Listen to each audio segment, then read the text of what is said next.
அல்லேலூயா, அல்லேலூயா, அல்லேலூயா. ஆமா, எத்தனை பேர் விசுவாசிக்கிறீங்க? கர்த்தர் நம்மோடு கூட வீற்றிருக்கிறார். ஆமே.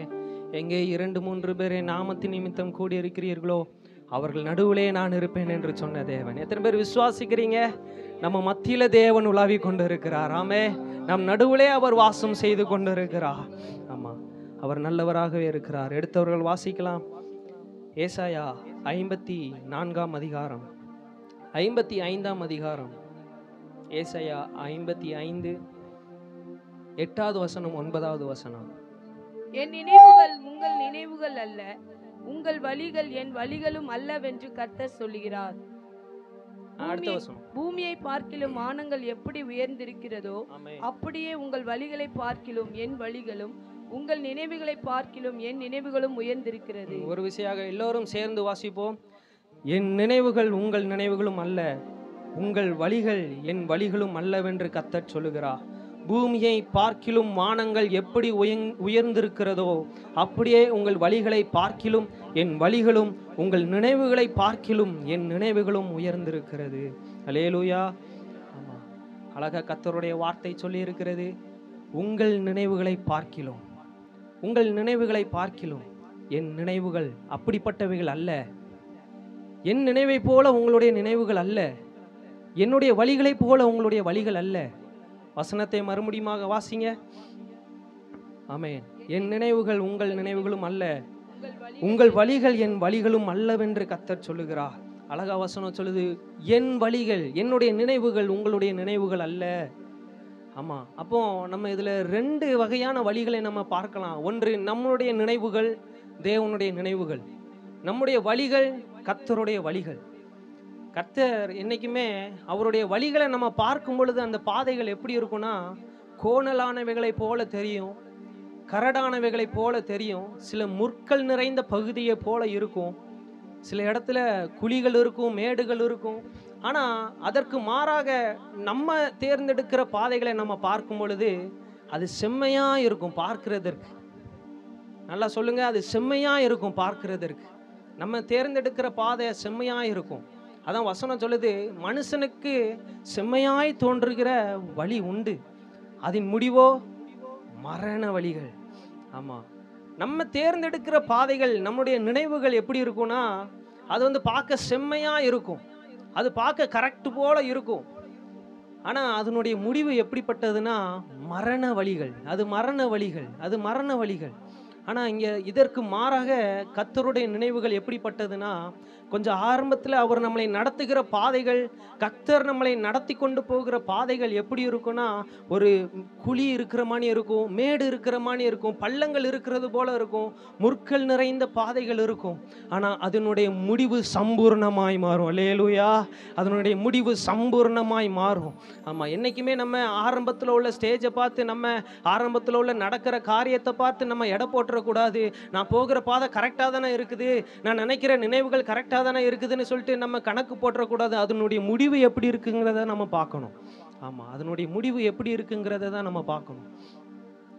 நம்ம நினைக்கிறோம் நான் தேர்ந்தெடுக்கிற பாதைகள், அதான் வசனம் அழகா சொல்லப்பட்டு இருக்கிறது. ஏசாயா 42 அதிகாரம் 16வது வசனம் அழகான ஒரு வார்த்தை சொல்லி இருக்கிறது.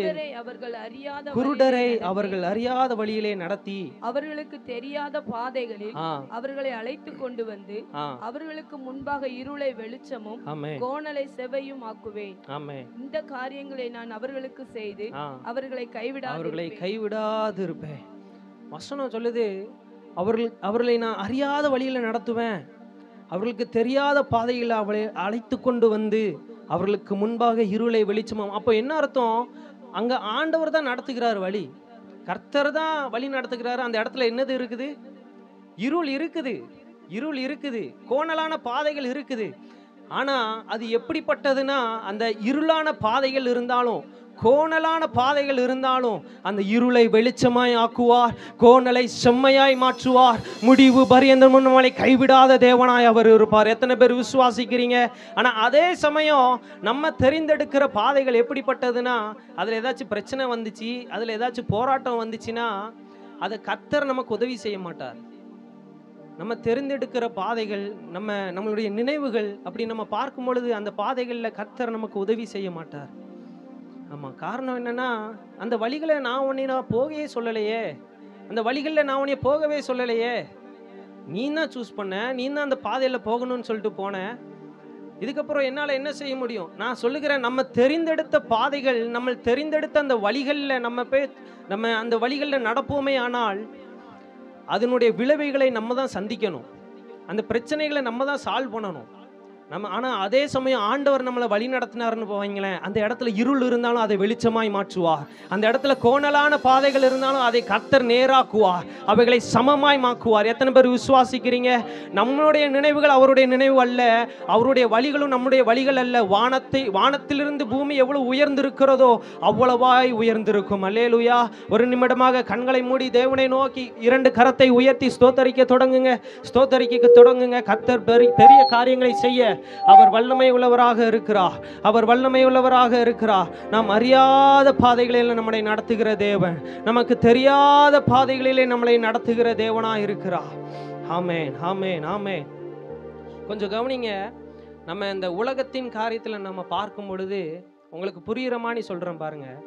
நம்ம உலகத்தின் காரியத்தில் நம்ம பார்க்கும் பொழுது, நான் என்னுடைய அடிப்படையில் நான் சொல்லுகிறேன். நான் 12ஆப்பு படிக்கும் பொழுது கரெக்டாக அந்த முடிக்கிற அந்த நேரம், 12th கிளாஸ் முடிக்கிற நேரம், நான் ஆண்டவருடைய சமூகத்தில் நான் அழுகிறேன். ஆண்டவரே, அடுத்து என்ன திட்டம், அடுத்து என்ன காரியம் செய்ய போகிறீங்க, எந்த மணி காலேஜில் நான் சேரணும், அடுத்து நான் என்ன செய்யணும் அப்படின்னு சொல்லிட்டு தேவனுடைய திட்டத்திற்காக நான் காத்திருக்கும் பொழுது ஒரே வார்த்தை வந்துச்சு.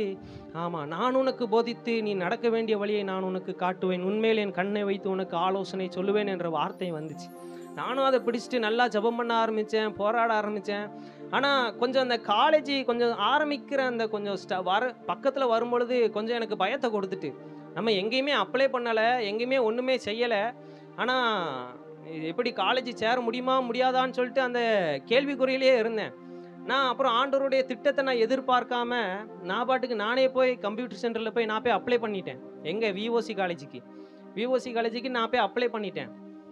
கடைசியில் வந்தது என்னன்னா, அந்த கம்ப்யூட்டர் சென்டரில் யாரெல்லாம் போட்டாங்களோ அத்தனை பேருக்கும் அங்கே சீட்டு கிடைக்கல. காரணம் என்னென்னா, அந்த அக்கா எங்களை வச்சு பழகியிருக்காங்க, எப்படி அப்ளை பண்ணணும்னு சொல்லிட்டு எங்களை வச்சு பழகியிருக்காங்க அந்த கம்ப்யூட்டர் சென்டர் அக்கா. ஆமாம். அப்புறம் காலேஜுக்கு போய் பார்த்தோம், ரெகுலர் சீட்டு கிடைக்குமா அப்படின்னு. ரெகுலர் சீட்டும் கிடைக்கல, அங்கே எல்லாம் முடிஞ்சிருச்சுன்னாங்க. சரி, எஸ்எஃப்லேயாச்சும் கிடைக்குமான்னு பார்த்துட்டு அங்கே போனால் அங்கேயும் சீட்டு எல்லாம் முடிஞ்சிருச்சு. அப்புறம் எப்படியோ ஸ்போர்ட்ஸ் கோட்டாவில் அப்படி அந்த வழியாக அப்படி போய் எப்படியோ உள்ளே ஜாயின் பண்ணியாச்சு. ஆனால் இதனுடைய விளைவுகள் என்னென்னா, நான் என்னுடைய மாம்சத்தின் சொல்லை கேட்டு என்னுடைய தீர்மானத்தின் வழியாக என்னுடைய நினைவுகளின் வழியாக நான் சேர்ந்தது நிமித்தம். ஆனால் கர்த்தர் எத்தனையோ நேரம் தடை செய்தார். எங்கள் அம்மா எத்தனையோ நேரம் சொன்னாங்க, காலேஜில் அந்த பிரின்சிபல் ரூம் வாசலில் நிற்கும் போதே சொன்னாங்க, கர்த்தர் இது தடை பண்ணுறாரு, இது கர்த்தருடைய திட்டம் இல்லை, இது கர்த்தருடைய திட்டம் இல்லை, நீ இந்த காலேஜில் சேர நிறைய தடவை சொன்னாங்க. நம்ம எங்கே கேட்குறது? என் ஃப்ரெண்டு எல்லாருமே அங்கே படிக்கிறான், நானும் அங்கே படிக்கணும், அந்த ஆசையோடு நானும் போய் நின்றுட்டேன். எப்படியோ ஜாயின் பண்ணியாச்சு. அதனுடைய விளைவுகள் என்ன தெரியுமா? நம்ம தெரிந்தெடுக்கிற பாதைகள் எப்படிப்பட்ட விளைவுகள் தெரியுமா? இப்போ நான் காலேஜுக்கு நான் தொடர்ந்து போகலனாலும் பிரச்சனை, தொடர்ந்து போனாலும் பிரச்சனை எனக்கு. இப்போ ஆமாம், நான் தொடர்ந்து போனாலும் ஏதாவது ஒரு பிரச்சனை என்னை தேடி வருது, நான் போகலைனாலும் பிரச்சனை என்னை தேடி வருது. அப்போ இதற்குரிய விளைவு என்னன்னா, நான் நிச்சயம் இந்த 3 வருஷம் அந்த தண்டனையை அனுபவிச்சு தான் ஆகணும். காரணம் என்னன்னா, இது என்னுடைய வழி, நான் தெரிந்தெடுத்த வழி, என்னுடைய நினைவுகள் இது. ஆனால் நான் அதே சமயம் கர்த்தருடைய வழிகளில் நான் என்னை ஒப்பு கொடுத்துருந்தேன்னா, இப்படிப்பட்ட இருளான சூழ்நிலையில் வந்தாலும், கோணலான பாதைகள் வந்தாலும் அவர் அதை சமமாக்குவார். ஆமே, எத்தனை பேருக்கு புரிஞ்சிச்சு? நம்ம தெரிந்தெடுக்கிற பாதைகளில் சில சமயம் கோணலான பாதைகள் வரும், கரடான பாதைகள் வரும். ஆனால் அவைகளை சரி பண்ணுகிறது நம்மளாக தான் இருக்கணும். ஏன்னா அது நம்ம தெரிந்தெடுத்த பாதைகள். அதே இது கர்த்தர் தெரிந்தெடுத்தாரே ஆனால் கோணலானவர்களை நேராக்குகிற தேவனாய் நமக்கு முன்பாக சர்வ வல்லமை உள்ளவர் கிரியை செய்வார். ஆமாம், நம்ம கொஞ்சம் ஆபிரகாமை குறித்து நம்ம பார்க்க போகிறோம். கர்த்தர் மீண்டுமாக உறுதிப்படுத்தினார் ஆபிரகாமை குறித்து பேசும்படியாக. ஆமாம், முற்பிதார்கள் நம்ம மட்டும் இந்த தப்பை செய்யலை, நம்மளுடைய நினைவுகளில் நம்ம நடக்கிறதுக்கு. ஆமாம், முற்பிதார்கள் 3 பேருமே அவங்க அந்த தவறை செஞ்சாங்க. ஆபிரகாமும் தன்னுடைய நினைவுகளில் நடந்தார், ஈசாக்கும் தன்னுடைய நினைவுகளில் நடந்தார், யாக்கோபும் தன்னுடைய நினைவுகளில் நடந்தார். நம்ம ஆபிரகாமை குறித்து மாத்திரம் நம்ம தியானிக்க போகிறோம். எடுத்தவர்கள் வாசிக்கலாம். ஆதியாகமத்தின் புஸ்தகம் 17ஆம் அதிகாரம் 15, 16, 17, 18, 19. தேவன் ஆபிரகாமை நோக்கி, உன் மனைவி சாராயை இனி சாரா என்று அழையாதிருப்பாயாக, சாராள் என்பது அவளுக்கு பேராயிருக்கும். நான் அவளை ஆசீர்வதித்து அவளாலே உனக்கு ஒரு குமாரனையும் தருவேன். அவள் ஜாதிகளுக்கு தாயாகவும் அவளாலே ஜாதிகளின் ராஜாக்கள் உண்டாகவும் அவளை ஆசீர்வதிப்பேன் என்றார். அப்பொழுது ஆபிரகாம் முகங்குப்புற விழுந்து நகைத்து, 100 வயதானவளுக்கு பிள்ளை பிறக்குமோ, 90 வயதான சாராள் பிள்ளை பெறுவாளோ என்று தன் இருதயத்தில் சொல்லிக்கொண்டு, இஸ்மவேல் உமக்கு முன்பாக பிழைப்பானாக என்று ஆபிரகாம் தேவனிடத்தில் விண்ணப்பம் பண்ணினான். அப்பொழுது தேவன், உன் மனைவியாகிய சாராள் நிச்சயமாய் உனக்கு ஒரு குமாரனை பெறுவாள். அவனுக்கு ஈசாக் என்று பெயரிடுவாயாக. என் உடன்படிக்கையை அவனுக்கும் அவனுக்கு பின்வரும் அவன் சந்ததிக்கும் நித்திய உடன்படிக்கையாக ஸ்தாபிப்பேன். ஆமென். இங்கே கர்த்தர் ஒரு காரியத்தை சொல்லுகிறார். ஆபிரகாமை பார்த்து சொல்லுகிறார், உன் மனைவியாக சாராயை நீ சாரா என்று அழைக்காமல் சாராள் என்று அழைக்கணும். அவ ராஜாக்களுக்கு தாயாய் மாறுவாய், ஜாதிகளுக்கு தாயாய் மாறுவாள் அப்படி என்று சொல்லும் பொழுது இங்கே ஆபிரகாம் ஒரு காரியத்தை செய்கிறார். முகங்குப்புற விழுந்து நகைத்து. ஆனா இங்க வசனத்துல இருந்து 14வது வசனம் முடிய, 17வது அதிகாரத்துல முதல் வசனத்திலிருந்து 14ஆம் வசனம் முடிய கர்த்தர் ஒவ்வொரு காரியத்தையும் ஆபிரகாமிடத்துல பேசும் பொழுது ஆபிரகாம் மறு உத்தரவு எதுவும் கொடுக்கல. ஆபிரகாம் எந்த ஒரு வார்த்தையும் பேசல, எந்த ஒரு செயலும் அவர் செய்யல. ஆனா எப்போ அவர் இந்த செயல்களை செய்கிறார்னா 15வது வசனம் 16வது வசனத்துல கர்த்தர் ஒரு வாக்குத்தத்தத்தை கொடுக்கிறார். உன் மனைவி சாரா இனி சாரா என்று அழையாதிருப்பாயாக, சாராள் என்பது அவளுக்கு பெயராயிருக்கும். நான் அவளை ஆசீர்வதித்து அவளாலே உனக்கு ஒரு குமாரனையும் தருவேன். அவள் ஜாதிகளுக்கு தாயாகவும் அவளாலே ஜாதிகள் ராஜாக்கள் உண்டாகவும் அவளை ஆசீர்வதிப்பேன் என்றான். அப்பொழுது ஆபிரகாம் முகங்குப்புற விழுந்து நகைத்து. சில நேரங்கள்ல கர்த்தர் நம்மளை வழி நடத்துகிற அந்த பாதைகள் எப்படி தெரியும்னா, கொஞ்சம் சிரிக்கிறது போலதான் இருக்கும் நமக்கு. எப்படி ஆண்டவரே இது நடக்கும்? எப்படி ஆண்டவரே நீங்க இந்த பாதைகளை என்னை நடத்துறது? அது எப்படி ஆண்டவரே வாய்க்கும்? எப்படி ஆண்டவரே வாய்க்கும்? ஆனா அவர் இவ்வளோ பிரச்சனைகளை சந்தித்ததற்கு, அவர் அதுக்கப்புறமாக பிரச்சனைகளை சந்தித்ததற்கு காரணம் என்ன தெரியுமா? 15வது அதிகாரத்தில் கர்த்தர் ஆபிரகாமுக்கு வாக்குத்தத்தம் பண்ணுகிறார். 3வது வசனம் 4வது வசனத்திலே கர்த்தர் ஒவ்வொரு காரியத்தையும் சொல்லுகிறார். நான் உனக்கு புத்திர சுவிகாரத்தை நான் தருவேன், உன் கற்ப பிறப்பே உனக்கு புத்திர சுவிகாரமா உனக்கு இருக்கும்னு கர்த்தர் சொல்லுகிறார். ஆனால் 16வது அதிகாரத்தில் ஆபிரகாம் ஒரு காரியத்தை செய்கிறார். 2வது வசனத்திலே சொல்லப்பட்டு இருக்கிறது, சாராய் ஆபிரகாமை நோக்கி, நான் பிள்ளை பெறாதபடிக்கு கர்த்தர் என் கற்பத்தை அடைத்திருக்கிறா, என் அடிமை பெண்ணோட சேரும், ஒருவேளை அவளாலே என் வீடு கட்டப்படும் என்றார். சாராயின் வார்த்தைக்கு ஆபிரகாம் செவி கொடுத்தான். நம்ம சில நேரங்களில் கர்த்தருடைய திட்டத்தை விட்டு போகிறதற்கு எது தெரியுமா காரணம்? ஏதோ பாஸ்டர் நம்மளை பத்தி தப்பா பேசினது நிமித்தமோ இல்ல, ஏதோ பக்கத்து வீட்டுக்காரங்க நமக்கு விரோதமா எழும்புதுனாலையோ இல்ல, நம்மளுடைய மாம்சத்து நிமித்தம் தான். ஆமே. இந்த இடத்துல நான் என்ன காரியத்தை சொல்ல நான் ஆசைப்படுகிறேன்னா, ஆபிரகாம் ஆவிக்குரியவன், சாராய் மாம்சத்துக்குரியவள். இங்கே பார்க்கிறோம், சாராயை குறித்து சொல்லப்பட்டு இருக்கிறது, சாராயின் வார்த்தைக்கு ஆபிரகாம் செவி கொடுத்தான். சாராயின் வார்த்தைக்கு ஆபிரகாம் செவி கொடுத்தான்.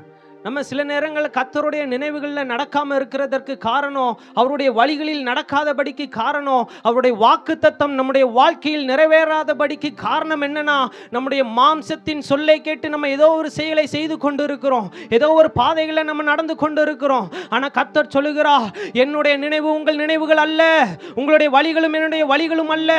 கர்த்தர் சொல்லுகிற வார்த்தை, நான் நினைக்கிற மானி அல்ல உங்களுடைய பாதைகள், அது சற்று வித்தியாசமானது. ஆபிரகாம் நினைத்தார், இஸ்மவேல் தான் எனக்கு ஆசீர்வாதம், இஸ்மவேல் தான் எனக்கு ஆசீர்வாதம். ஆனா கர்த்தர் அதற்கு மாறாக சொன்னார், இல்ல ஆபிரகாமே, உனக்கு இஸ்மவேல் அல்ல, உனக்கு நான் ஒரு ஈசாக்கை வைத்திருக்கிறேன், உனக்கு நான் ஒரு ஈசாக்கை வைத்திருக்கிறேன். எத்தனை பேருக்கு புரிந்தது? கர்த்தர் நமக்காக ஒரு ஈசாக்கை ஆயத்தம் பண்ணி வைத்திருக்கிறார். மாம்சத்தின்படி பிறந்தவன் இஸ்மவேல், விசுவாசத்தின்படி பிறந்தவன் ஈசாக்கு. அல்லேலூயா. ஆமா, நம்மளுடைய நினைவுகளின்படி நம்ம நடந்தோம்னா சில சமயங்களில் இஸ்மவேல் தான் வரும். முள்ளா இருப்பான் கடைசி வரைக்கும். அதான் சொன்னனே, காலேஜில் பிஓசி காலேஜில் சேர்ந்தேன், கடைசி வரைக்கும் எனக்கு முள்ளு தான் 3 வருஷமும். காரணம் என்ன? அது என்னுடைய நினைவு, என்னுடைய வழிகள். ஆனால் நீங்கள் கர்த்தருடைய கரத்தில் உங்களை நீங்கள் ஒப்பு கொடுப்பீங்கன்னா, ஆண்டவரே நீங்கள் என்னை வணங்கப்பா, நீங்க என்னைய வணங்கப்பா, நீங்க என்னைய வழி நடத்துங்கப்பான்னு சொல்லிட்டு நீங்க சொல்லும் பொழுது கர்த்தர் உங்களுக்கு பெரிய காரியத்தை அவர் செய்வார். அல்லேலூயா. உங்களுக்கான காரியத்தை கர்த்தரே செய்து முடிப்பார். அதான் வசனம் சொல்லி இருக்கிறது, அப்பொழுது ஆபிரகாம் முகங்குப்புற விழுந்து நகைத்து, 100 வயதானவனுக்கு பிள்ளை பிறக்குமோ, 90 வயதான சாராள் பிள்ளை பெறுவாளோ என்று தன் இருதயத்திலே சொல்லிக்கொண்டு. காரணம் என்ன? கர்த்தர் சொன்னாரு, உனக்குன்னா உன்னோட கற்ப பிறப்பு தான், உன்னோட கற்ப பிறப்பு தான் கர்த்தர் சொன்னார். ஆனா இங்கே ஆபிரகாம் தன்னுடைய மாம்சத்தின் சொல்லுக்கு கீழ்ப்படிந்து நடந்தது நிமித்தம் ஒரு இஸ்மவேல் வந்தது. அவனால் இந்த வாக்கு தத்தத்தை அவனால் உறுதிப்படுத்த முடியல. இந்த வாக்கு தத்தத்தை ஆபிரகாமால ஒரு இது வாய்க்குமா என்கிற நம்பிக்கை அவருக்கு முற்றிலுமாய் அச்சு போனது. அதனால தான் முகங்குப்புற விழுந்து நகைத்தா. ஒருவேளை நீங்கள் பேனா வச்சுருப்பீங்கன்னா அந்த 17வது வசனத்தில் அந்த இதை அண்டர்லைன் பண்ணிக்கோங்க. அப்பொழுது ஆபிரகாம் முகங்குப்புற விழுந்து நகைத்து, முகங்குப்புற விழுந்து நகைத்து. கடைசியில் உங்களுக்கு இந்த காரியம் புரியும். முகங்குப்புற விழுந்து நகைத்து. அப்புறம் 18வது அதிகாரத்தில் பார்க்கிறோம், ஒரு 3 புருஷர்கள் ஆபிரகாம் இடத்துல வராங்க. நான் டக்குன்னு சொல்லி நான் முடிக்க ஆசைப்படுகிறேன். ஆபிரகாமை பார்ப்பதற்கு 3 புருஷர்கள் வருகிறார்கள். அதுல 9வது வசனம் 10வது வசனம் யாராவது வாசிங்க. 9, 10, 11, 12. அவர்கள் அவனை நோக்கி, உன் மனைவி சாராள் எங்கே என்றார்கள். அதோ கூடாரத்தில் இருக்கிறாள் என்றான். அப்பொழுது அவர், ஒரு உற்பவ காலத்திட்டத்தில் நிச்சயமாய் உன்னிடத்துக்கு திரும்ப வருவேன். அப்பொழுது உன் மனைவியாகிய சாராளுக்கு ஒரு குமாரன் இருப்பான் என்றார். சாராள் அவருக்கு பின்புறமாக கூடார வாசலில் இதை கேட்டுக்கொண்டிருந்தாள். ஆபிரகாமும் சாராளும் வயது சென்று முதிர்ந்தவர்களாய் இருந்தார்கள். ஸ்திரீகளுக்குள்ள வழிபாடு சாராளுக்கு நின்று போயிட்டு, ஆகையால் சாராள் தன் உள்ளத்திலே நகைத்து நான் கிழவியும் என் ஆண்டவன் முதிர்ந்த வயதும் உள்ளவரும் ஆன பின்பு எனக்கு இன்பம் உண்டாயிருக்குமோ என்றால். ஆமென். எனக்கு இன்பம் உண்டாயிருக்குமோ என்றால். கொஞ்சம் இந்த வார்த்தைகளை கொஞ்சம் கவனமாக கவனிப்பீர்களே. ஆனால் தேவன் ஒரு வியாகுலத்தோடு, யாரோ ஒரு இருதயத்தோடு கர்த்தர் பேசி சித்தமுள்ளவராய் இருக்கிறார். இங்கே சாராள் ஒரு காரியத்தை சொல்லுகிறார்.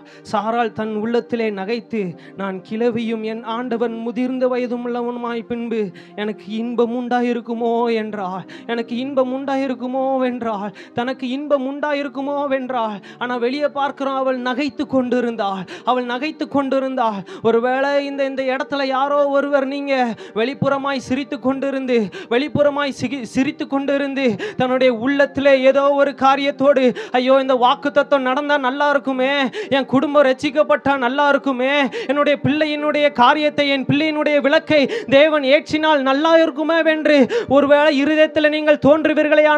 ஆனால் வெளிப்புறமாக நீங்கள் நகைத்து கொண்டு இருக்கிறீர்கள். நம்ம இந்த காரியத்தை சாதாரணமாய் பார்த்து விடுகிறோம். அவள் நகைத்துப்பட்டு இருக்கிறது. அப்பொழுது சாராள், தேவன் என்னை நகைக்க பண்ணினா, இதை கேட்கிற யாவரும் என்னோட கூட நகைப்பார்கள். இதை கேட்கிற யாவரும் என்னோடு கூட நகைப்பார்கள். எத்தனை பேர் விசுவாசிக்கிறீங்க? ஆமா, நீங்க ஒருவேளை வெளிப்புறமாய் நகைத்து கொண்டிருந்தாலும், ஆபிரகாமே நீ முகங்குப்புற விழுந்து நகைத்து கொண்டிருந்தாலும், ஒரு காலம் வரும், ஒரு நேரம் வரும், ஒரு நிமிடம் வரும், உங்களுக்கான ஒரு நேரம் வரும். கர்த்தரே உங்களை நகைக்க பண்ணுவா. கர்த்தரே உங்களை நகைக்க பண்ணுவா. ஒரு நிமிடமாக 2 கரத்தை வானத்துக்கு நேராக உயர்த்தி ஸ்தோத்தரிக்க தொடங்குங்க. ஸ்தோத்தரிக்க தொடங்குங்க. கர்த்தர் இந்த வார்த்தையை மிகவும் அழுத்தமாக சொல்லுகிறார்.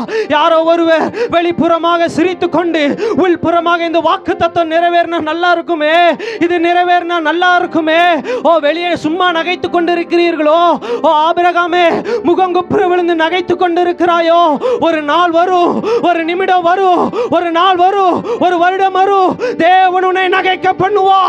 தேவன் உன்னை நகைக்க பண்ணுவா. விசுவாசிக்கிறவங்க மாத்திர கரங்களை தட்டி தேவன் உங்களை நகைக்க பண்ணுவா.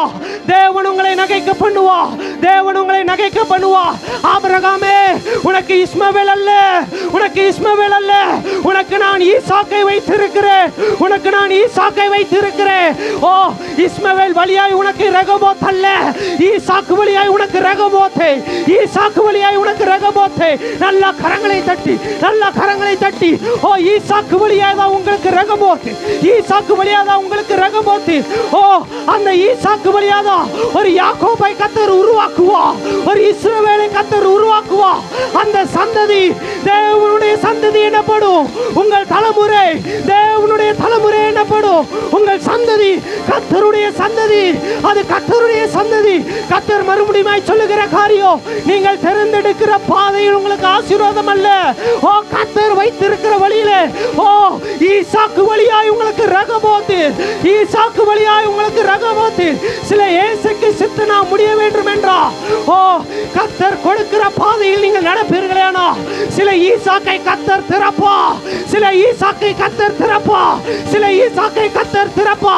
வேடிக்கை பார்க்க வேண்டாம், வேடிக்கை பார்க்க வேண்டாம், வேடிக்கை பார்க்க வேண்டாம். ஓ, கர்த்தர் பலமாய் சொல்லுகிற காரியம், உங்களுக்கு இஸ்மவேல் அல்ல, இஸ்மவேல் அல்ல, இஸ்மவேல் அல்ல. கர்த்தர் தாம் வாக்குத்தத்தம் பண்ணினபடியே சாராளை நகைக்க பண்ணினா, சாராளை நகைக்க பண்ணினா, சாராளை நகைக்க பண்ணினா. யாருக்கு வேணும் இந்த வாக்குத்தத்தம்? யாருக்கு வேணும் இந்த வாக்குத்தத்தம்? ஓ, சிலரை தேவன் நகைக்க பண்ண போகிறா, சிலரை தேவன் நகைக்க பண்ண போகிறா, நகைக்க பண்ண போகிறா, நகைக்க பண்ண போகிறா. சிலர் துன்பத்தை கண்ட வருஷங்களுக்கு கர்த்தர் சரியாய் திருப்தியாக்குவா, சரியாய் திருப்தியாக்குவா, சரியாய் திருப்தியாக்குவா. சத்துருவை பார்த்து சந்தோஷப்படாம, ஓ, சத்துருவை பார்த்து சந்தோஷப்படாம அவனை பார்த்து சொல்லுங்க, சத்துருவே, என்னை குறித்து நீ சந்தோஷப்படாத, நான் விழுந்தால் எழுந்திருப்பேன். கர்த்தர் எனக்கு ஈசாக்கை வைத்திருக்கிறா, ஈசாக்கை வைத்திருக்கிறா.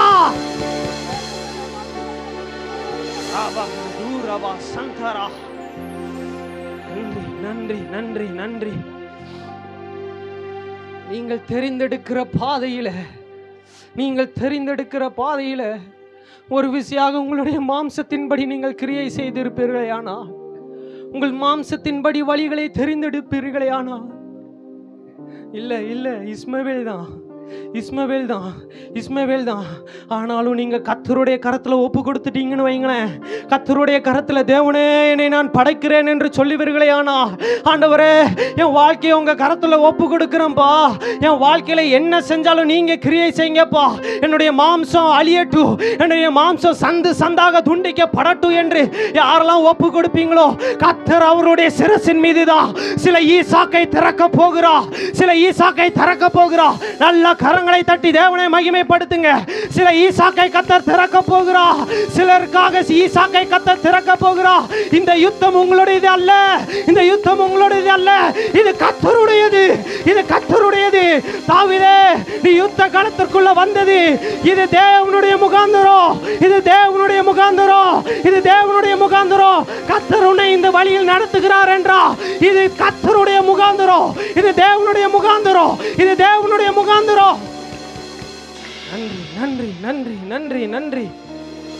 Thank you Jesus, thank you Jesus, thank you Jesus, thank you Jesus. ஆவியானவரே, உம்முடைய வழி நடத்துதலுக்காக நன்றி, எங்களோடு இடைபடுகிறதற்காக நன்றி, நன்றி, நன்றி. நீங்க ஒருவேளை உங்களுடைய மாம்சத்தின்படி நடப்பீர்களே ஆனா, உங்களுடைய வழிகள் அவருடைய வழிகள் அல்ல. நம்ம நினைக்கிறோம் இந்த பாதை, நான் தெரிந்தெடுத்த பாதை இதுதான் பெஸ்ட்டு, இதுதான் பெஸ்ட்டு, இதுதான் நல்லா இருக்கு, என் பார்வைக்கு இஸ்மவேல் தான் நல்லா இருக்கு, என் பார்வைக்கு இஸ்மவேல் தான் நல்லா இருக்கு. ஆண்டவரே, இஸ்மவேல் உமக்கு முன்பாக பிழைத்திருப்பானாக நம்ம சொல்லுகிறோம். ஆண்டவரே, நான் தெரிந்தெடுத்த பாதை ஒருவேளை ஆண்டவரே இது நல்லா இருக்குது, எனக்கு இதை நீங்க ஆசீர்வதிங்க, எனக்கு நீங்க இதை ஆசீர்வதிங்க. ஆனா வசனம் சொல்லி இருக்கிறது, ஓ, நாம் நினைப்பதற்கும் வேண்டிக் கொள்வதற்கும் அதிகமாய் அவர் கிரியை செய்கிறவர், நாம் நினைப்பதற்கும் வேண்டிக் கொள்வதற்கும் அதிகமாய் கிரியை செய்கிறவர். நம்ம கேட்கிறோம் இஸ்மவேல், கர்த்தர் சொல்லுகிறார் உனக்கு ஈசாக்கு, உனக்கு ஈசாக்கு. எத்தனை பேர் விசுவாசிக்கிறீங்க? நமக்கு இஸ்மவேல் அல்ல, கர்த்தருடைய திட்டத்தின்படி கர்த்தர் ஈசாக்கை வைத்திருக்கிறார். நன்றி, நன்றி, நன்றி. ஆபிரகாம் வாக்குத்தத்தத்தை கேட்ட பொழுது முகங்குப்புற விழுந்து நகைத்தான். எப்படி ஆண்டவரே, நீங்க 17வது அதிகாரத்துல 1வது வசனத்துல இருந்து 14வது வசனம் முடிய பார்க்கும் பொழுது கர்த்தர் ஒவ்வொரு காரியத்தையும் சொல்லுகிறாரு, வாக்கு தத்தத்தை பண்ணுகிறாரு. நீ பரதேசியாய் அலைந்த தேசத்துல தலைமுறைய சந்ததியை ஆசீர்வதிப்ப, அவங்க இதை சுதந்திரமாய் பயன்படுத்துவார்கள் என்று கர்த்தர் சொல்லும் பொழுது அது வரைக்கும் ஆபிரகாம் என்ன நினைத்து கொண்டு இருந்தாரு? ஆண்டவர் இஸ்மவேலுக்கு தான் இந்த வாக்கு தத்தத்தை கொடுக்கிறாரு, இஸ்மவேலுக்கு தான் இந்த வாக்கு தத்தத்தை கொடுக்கிறாரு, நான் தெரிந்தெடுத்த இந்த பாதைக்கு தான் கர்த்தர் வாக்கு தத்தம் கொடுக்கிறார் என்று நினைத்து கொண்டு இருந்தார்.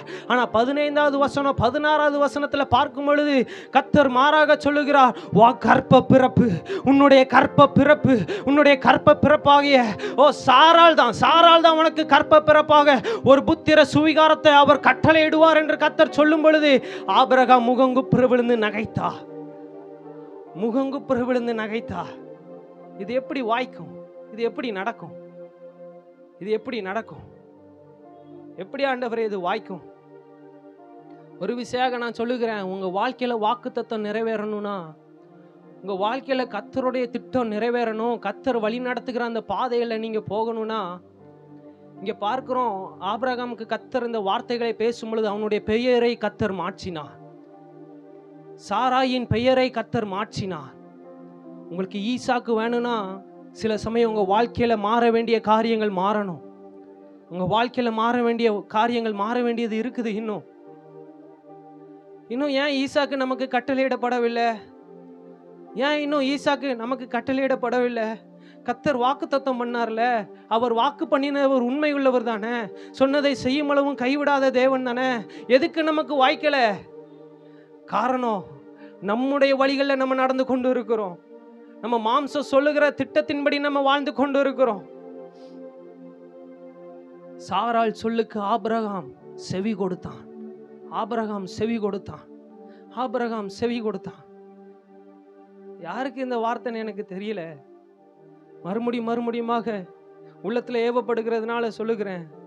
சிலர் இஸ்மவேலை மாத்திரம் பிடித்து கொண்டு, உங்களுடைய எண்ணங்களை மாத்திரம், உங்களுடைய திட்டங்களை மாத்திரம் பார்த்து கொண்டு, இது கர்த்தர் எனக்கு வாக்குத்தத்தம் பண்ணினது இதுதான் சொல்லி கொண்டு இருக்கிறீங்க. ஆண்டவர் சொல்றாரு, நான் இதை காட்டிலும் உனக்கு பெஸ்டா வச்சிருக்கிறேன், இதை காட்டிலும் உனக்கு நான் அதிகமாக உன் கண்கள் ஆச்சரியப்பட்டு பூரிக்கும்படியாக கர்த்தர் ஒரு காரியத்தை வைத்திருக்கிறார். கர்த்தர் ஒரு காரியத்தை வைத்திருக்கிறார். அவர்கள் ஆனந்த களிப்புடன் பாடி சீயோனுக்கு திரும்பி வருகிற நாட்கள் புலம்பலை ஆனந்த களிப்பாய் மாற பண்ணுகிற தேவன், உங்களை நகைப்பினால் நகைக்க பண்ணுகிற தேவன் அவர். எத்தனை பேர் விசுவாசிக்கிறீங்க? எத்தனை பேர் விசுவாசிக்கிறீங்க? புரிஞ்சிருக்கும்னு நினைக்கிறேன். ஆபிரகாம் இஸ்மவேலுக்காக வேண்டிக் கொண்டான்.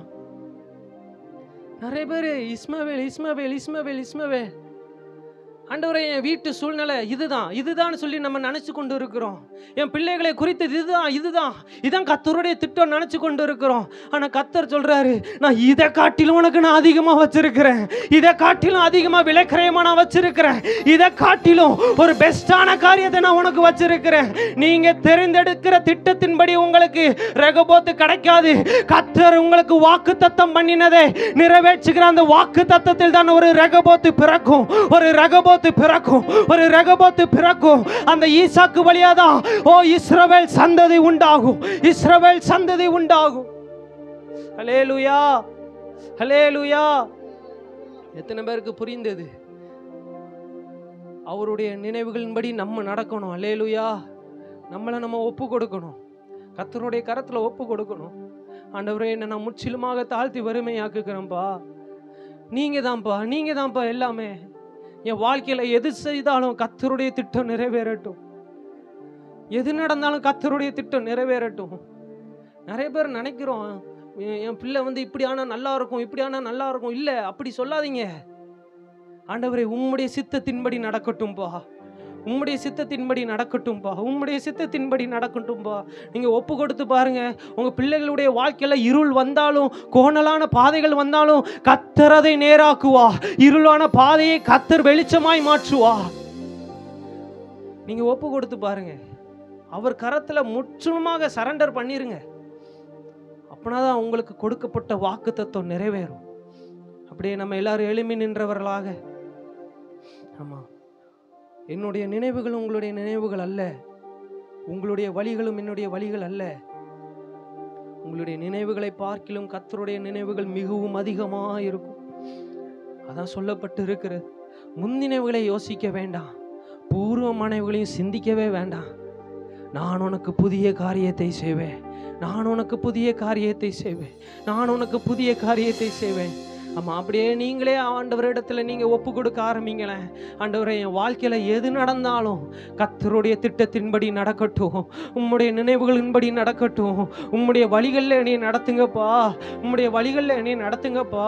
நம்ம சில நேரங்களில் மாம்சத்துக்கு செவி கொடுக்குறோம், மாம்சத்துக்கு செவி கொடுத்து இந்த பாதை தான் நல்ல பாதை, இந்த பாதை தான் நல்ல பாதைன்னு சொல்லுகிறோம். ஆனால் அதற்கு மாறாக ஆவியானவர் பின்னாடி இருந்து சொல்றாரு, இதுவே வழி, இதில் நீ பிரவேசி, இதுவே வழி, நீ இதில் பிரவேசி என்று சொல்லும் பொழுது நம்ம அதற்கு செவி கொடுக்காம போய் கொண்டு இருக்கிறோமே. ஒப்பு கொடுங்க, ஒப்பு கொடுங்க, நீங்க ஒப்பு கொடுங்க. ஆண்டவரே, அப்போ இதுதான் காரியமா, இதுதான் காரியமா? என் வாழ்க்கையில ஈசாக்கு பிறக்காமல் இருப்பதற்கு இதுதான் காரணமா?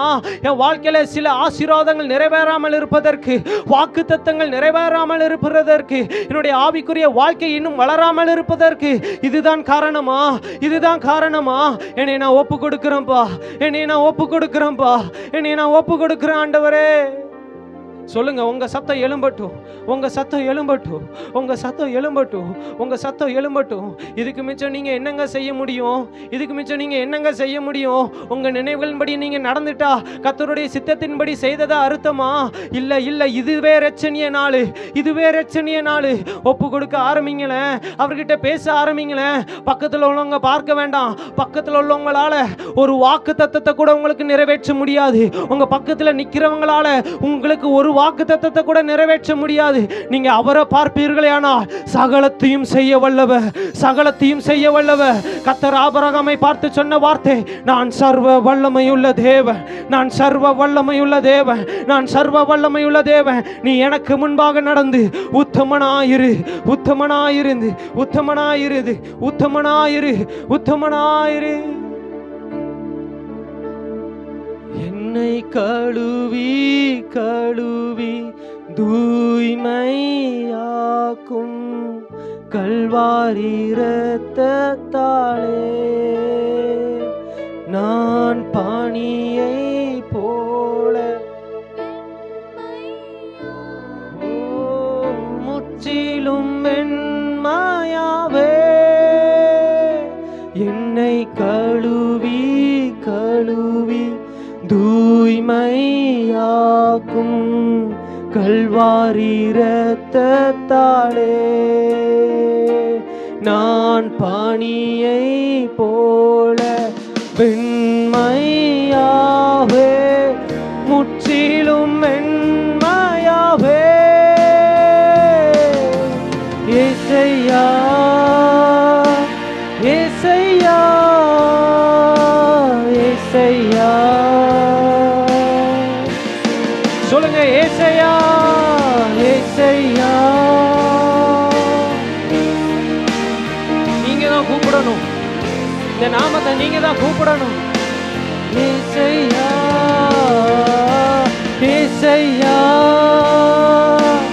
ஏசையா, ஏசையா. கூப்பிடுங்க, ஏசையா, ஏசையா. ஜீசஸ், ஏசையா.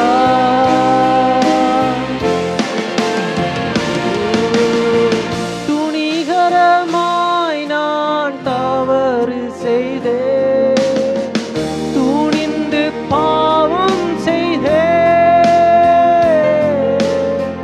துணிகரமாய் நான் தவறு செய்தேன், துணிந்து பாவம் செய்தேன். நோக்கி பார்க்க பலனில்லையே, நோக்கி பார்க்க பலனில்லையே. தூக்கி நிறுத்தும் என் தெய்வமே, தூக்கி நிறுத்தும் என் தெய்வமே. என்னை கழுவி கழுவி தூய்மையாக்கும் கல்வாரி இரத்தத்தாலே என்னை பாணியை போல வெண்மையாவே கழுவுங்க, என்னைய கழுவுங்க, என்னைய கழுவுங்க, என்னைய கழுவுங்க. ஏசையா ஏசையா ஜீசஸ், ஏசையா ஏசையா, ஏசையா ஏசையா சொல்லுங்க, இந்த நாமத்தை சொல்லுங்க. ஏசையா ஆண்டவரே, எனக்கு ஈசாக்கு பிறப்பதாக. ஓ, நீர் வாக்குத்தத்தம் பண்ணினது நிறைவேறட்டும், நீர் வாக்குத்தத்தம் பண்ணினது நிறைவேறட்டும், நீர் வாக்குத்தத்தம் பண்ணினது நிறைவேறட்டும். என் வழிகள் அல்ல, என் நினைவுகள் அல்ல, கர்த்தருடைய நினைவு நிறைவேறட்டும், கர்த்தருடைய நினைவுகள் நிறைவேறட்டும். அப்பா, உங்களுடைய வழிகள் நிறைவேறட்டும். என்னை நீர் செம்மையான வழியில் வழி நடத்துவீராக, செம்மையான வழியில் வழி நடத்துவீராக. ஏசையா, ஏசையா.